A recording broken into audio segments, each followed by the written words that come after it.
Hello. Thank you for joining this webinar on gathering resources and business planning for early stage CLTs.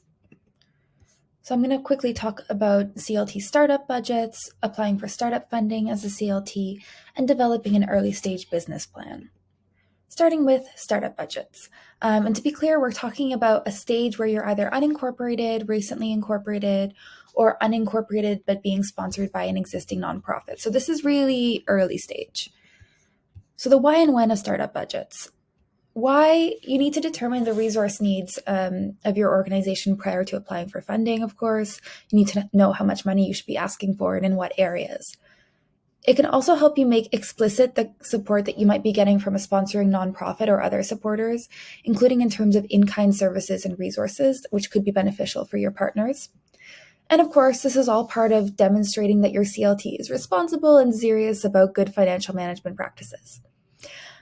This might be developed as part of a feasibility study or implementation plan or strategic plan, or it could be a separate piece of work.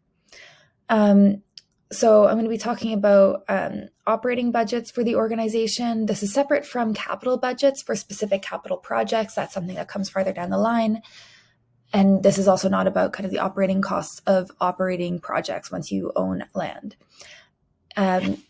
Normally, you'll do it prior to incorporating or prior to applying for funding, and your startup budget could be 1 year, it could be multi-year.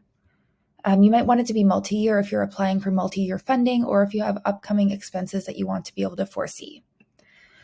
So this will be old news for a lot of you. Some of you are likely far more experienced in this area than me, but kind of, I'll cut that.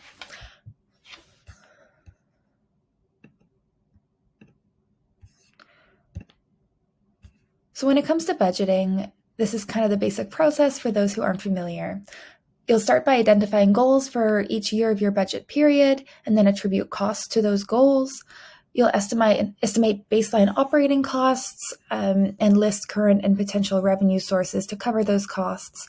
And then finally, you compare your expenses to revenues and you adjust accordingly, either by decreasing expenses or increasing revenues. So it's all quite basic. If you're working with a sponsoring nonprofit, your CLT will basically be acting as a program or project of that nonprofit, and you'll probably be working within their budgeting process. You can also identify stretch goals as part of this process. Those are goals that aren't fundamental, but that you can do if you get more funding than you absolutely need. So these are some of the baseline operating expenses that just about all startup CLTs will need to consider. Those are things like your incorporation fee, which is approximately $200. It varies based on province and territory. Legal fees, which may or may not apply, but usually do.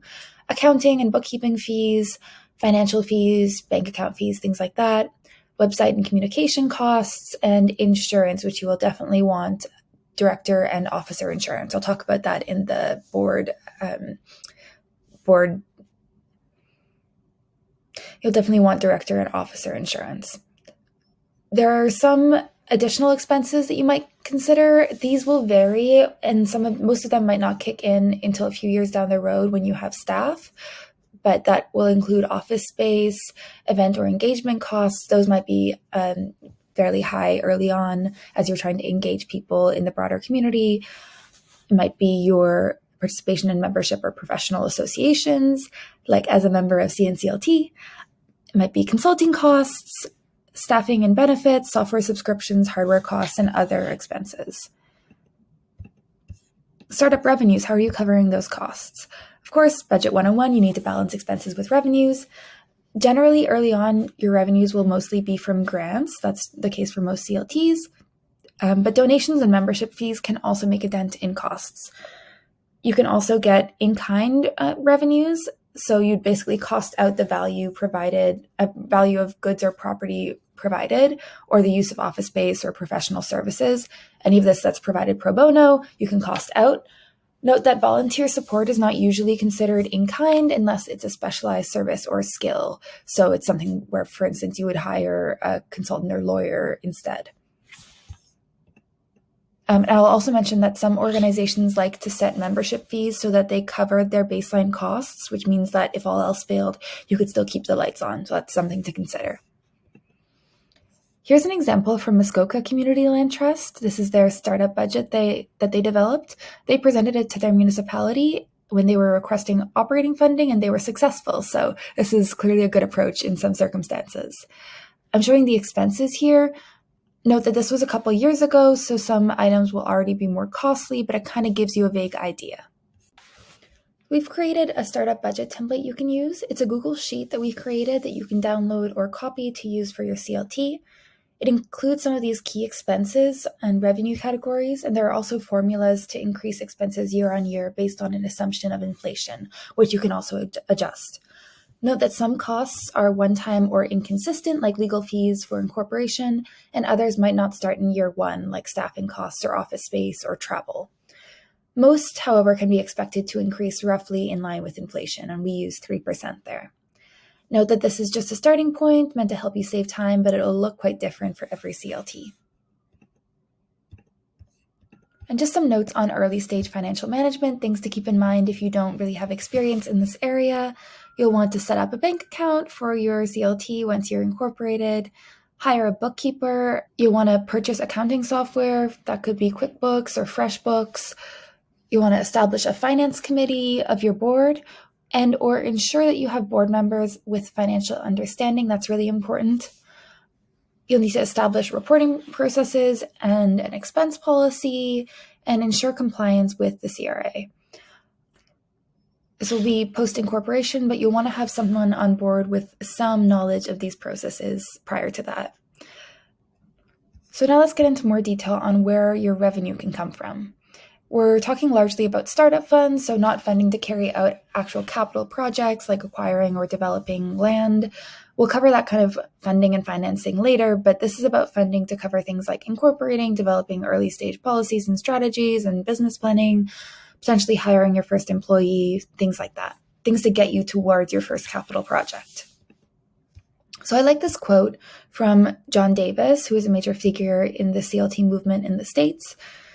He said, "Experience has shown that it takes about 3 years for a new CLT to establish itself solidly within a community. The most successful startups in recent years have been those with at least 3 years of operating funding firmly in hand before they're launched, or alternatively, at least 3 years of staffing and support from a nonprofit sponsor." The challenge is that there's minimal funding to cover nonprofit operations out there. Affordable housing funding tends to cover only capital costs, not the related staffing and capacity building expenses. And foundations like to fund projects and also to fund projects that are kind of new and innovative and led by established and trusted organizations. So it can seem like an impossible task to get the recommended 3 years of funding, but there are ways. It just requires a lot of planning and creativity. So I'm going to present some options. I'll start with everyone's favorite, CMHC, the Canada Mortgage and Housing Corporation. They get this top spot because CMHC has been an important funder for early stage CLTs, but I will go through this quickly because for the most part, these are not open at the moment. So you can take a look here. I've linked to some organizations that have received funding from these various funding streams. A more promising option currently is the Community Housing Transformation Center, or CHTC. They're also federally funded under the National Housing Strategy, but through different streams. They have a broad sector transformation fund, which appears to be accepting applications on a rolling basis, as well as specific pots of money for Nova Scotia and Nunavut. Currently, they're an important source of funding for new CLTs, particularly for our friends in Nova Scotia. There are a few other public sector opportunities you can look at. This is really going to come down to, in most cases, working with your municipality or province to get funding outside of these broader programs. This is where you need to get creative and persuasive, and it helps to have a clear idea of what you're doing and how you'll make it impactful and sustainable, and how you make it align with public sector priorities. And for this, you can look at our webinar on strategic planning. So an example of a CLT that's gotten municipal support, as I mentioned, is Muskoka CLT. An example of a CLT that's gotten provincial support is Upper Hammonds Plains CLT. They got seed funding from Housing Nova Scotia, which was dispersed to them once they incorporated, so it covered their incorporation costs. You can consider looking into your province's housing department or agency, particularly if you're not in Ontario, where this is largely municipal. There are a few other federal programs you can look at as well. There are also a number of foundations that provide grants for work that might be compatible with your CLT's mission. There are a lot of options. Some are kind of explicitly housing focused, and there are others that have, aligned priorities around climate, community development, mental health support, or specific geographic locations. We have this funding opportunities tracker that's worth checking out, that we update as frequently as we can. This is something to look at and see which opportunities might be compatible with what you're trying to do. So some tips on applying for grants. One tip that I got from Chi with Chinatown and Kensington Community Land Trusts: startup activities often take longer than expected and therefore are more costly. You need to be realistic when you're kind of estimating these projects, because some funders are quite strict in their timelines for using funds and for reporting on them. So it's important to create positive relationships with funders by kind of being transparent and following through on your promises. It's also important to be realistic about what you can do internally. So you might be tempted to kind of keep costs really low by saying everything will be done by volunteers, but you want to be mindful of volunteer burnout, especially in these early stages where everything is being done by volunteers. And it's also important to know that funders understand the costs associated with key planning activities like business planning. These things can be expensive and funders get that. And these are things that it might be helpful to get developed by experts, which I'll talk about again. One thing that can be really helpful early on is to have volunteers who have grant writing experience who can help with these grant applications, because they really are quite kind of time-consuming activities. And there's specific sort of language and things you need to pay attention when it comes to applying for grants that kind of only really comes with experience. There are some other resource options to consider. You could do a fundraising campaign. We've linked to Zephy here. They're a zero-fee platform for accepting donations that you could consider. You could also get in-kind support, which I mentioned previously. That could be, a consultant or a lawyer who wants to donate their time to you. And you could consider looking into local business sponsorships. This is not used a lot by CLTs, but it could be helpful in some cases. Muskoka, for instance, got $10,000 from a local realtor that helped them incorporate and get to the point of being able to get funding from their municipality. So now I'll talk about business planning. And again, this is business planning specifically for early stage CLTs. This is not necessarily the business planning you'll do when you have an imminent capital project. This is from a 2011 report that recommended the formation of Parkdale Neighbourhood Land Trust. They found many CLTs face challenges in maintaining financial sustainability in the first few years. A few of those who were successful in overcoming this challenge did so because they had a strong business plan laid out before the organization was incorporated. So what is a business plan? It's a costed plan for how you'll carry out your mission over a several-year period, typically 3 to 5 years.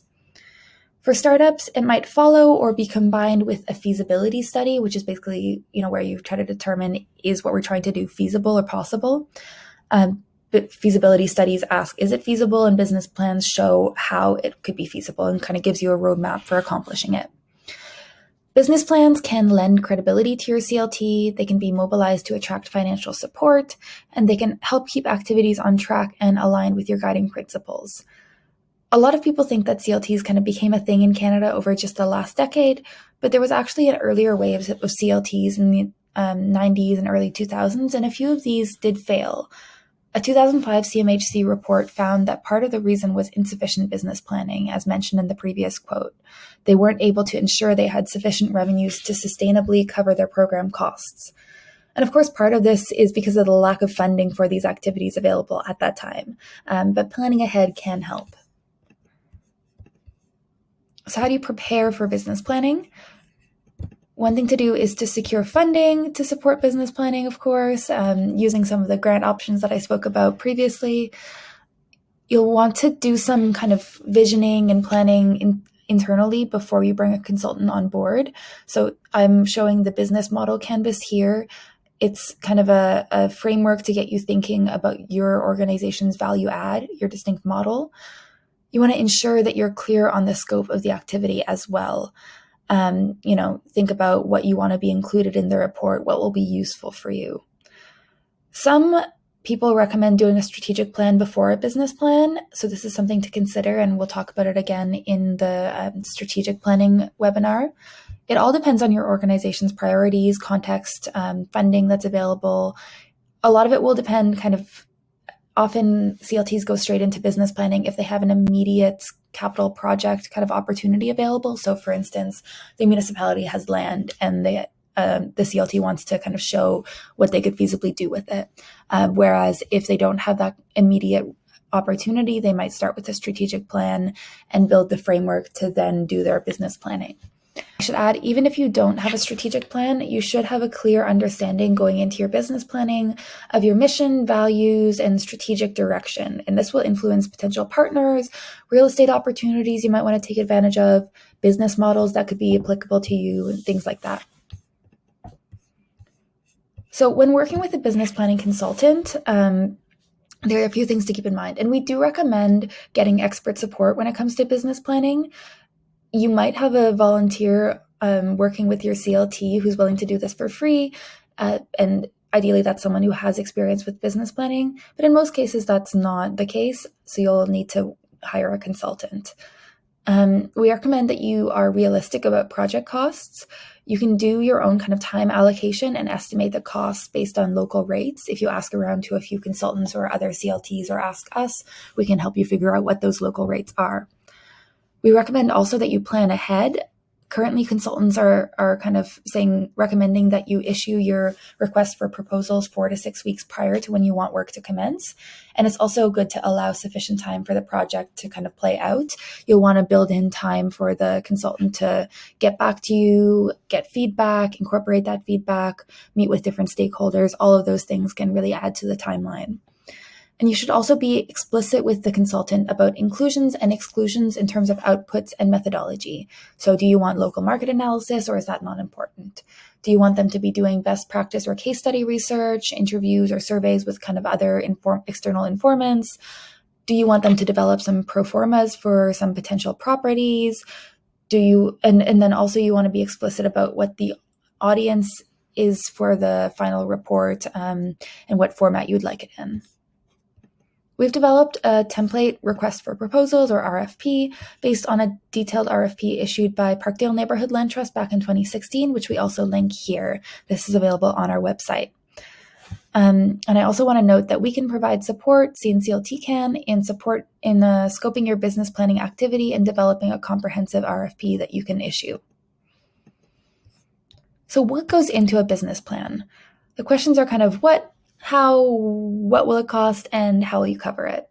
So the what is, what do you want to do? That's informed by your guiding principles, which again, you should figure out before you do this activity, your objectives and goals. This could be your strategies as well if you've done strategic planning.